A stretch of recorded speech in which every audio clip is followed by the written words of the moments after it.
প্রিয়তমা রাজকুমার তুফান দিয়ে কত টাকা আয় করলেন শাকিব? মা হতে চান না মাহিয়া মাহি, কিন্তু কেন? সবশেষে দরদ নিয়ে থাকছে একটা বড় আপডেট, আর এই সব আপডেটের বিস্তারিত থাকছে রিপোর্টার হাউসের কুইক আপডেটে।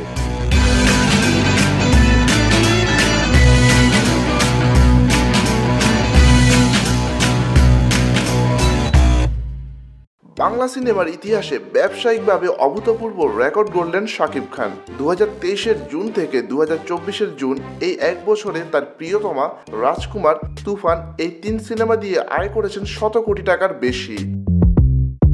গেল বছর ঈদুল আজহায় প্রিয়তমা মুক্তির পর দেশ বিদেশের দর্শকের সাড়ায় সিনেমাটি ইন্ডাস্ট্রি হিট হয়। এই সিনেমার বিশ্বব্যাপী প্রায় 42 কোটি টাকার গ্রস কালেকশন আসে। প্রিয়তমার সাফল্যে অনুপ্রাণিত হয়ে একই টিম রাজকুমার নির্মাণ করে। এবছর ঈদুল ফিতরে সিনেমাটি মুক্তি দিয়ে ব্যবসায়িকভাবে প্রিয়তমার সাফল্যকে ছাড়িয়ে যাওয়ার চ্যালেঞ্জ নিলেও শেষ পর্যন্ত সেটা সম্ভব হয়নি। তবে দর্শকদের মতে গল্প অভিনয় দিয়ে রাজকুমার আগের প্রিয়তমাকেও ছাড়িয়ে যায়।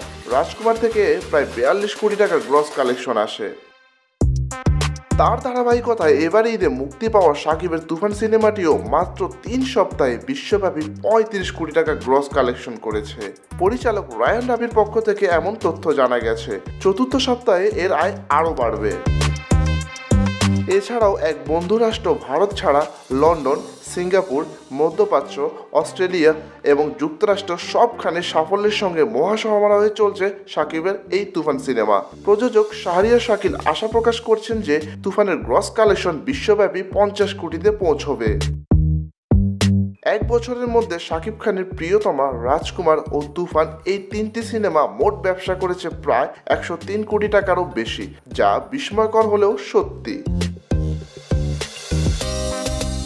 এইদিকে আর কখনো মা হতে চান না নায়িকা মাহি, তবে সেটা বাস্তব জীবনে নয়। ভবিষ্যতে সিনেমায় শাকিবের মা অথবা ভাবি হতে যাবেন না নায়িকা মাহিয়া মাহি, এমনটাই সম্প্রতি একটি গণমাধ্যমের সাক্ষাৎকারে মাহি স্পষ্ট বলে দিয়েছেন। তবে তার সঙ্গে কাজের ইচ্ছে সবসময় আছে মাহির, কারণ শাকিব খানের বিকল্প আছে বলে তার মনে হয় না। কিন্তু এই শাকিব খানকে নিয়ে আলোচনা যেন থামছেই না। আবারও চ্যালেঞ্জ নিয়ে হাজির শাকিব। তার নতুন সিনেমা দরদের লুক পোস্টার প্রকাশ করেছেন। ক্যাপশনে পরিবর্তনের ডাক নিয়ে লিখলেন, এখন সময় নতুন ইতিহাস তৈরির। তার এমন চ্যালেঞ্জই বলে দিচ্ছে প্রিয়তমা, রাজকুমার এবং তুফানের ধারাবাহিকতায় খুব ভালোভাবেই দরদের প্রস্তুতি নিয়ে ফিরছেন শাকিব খান।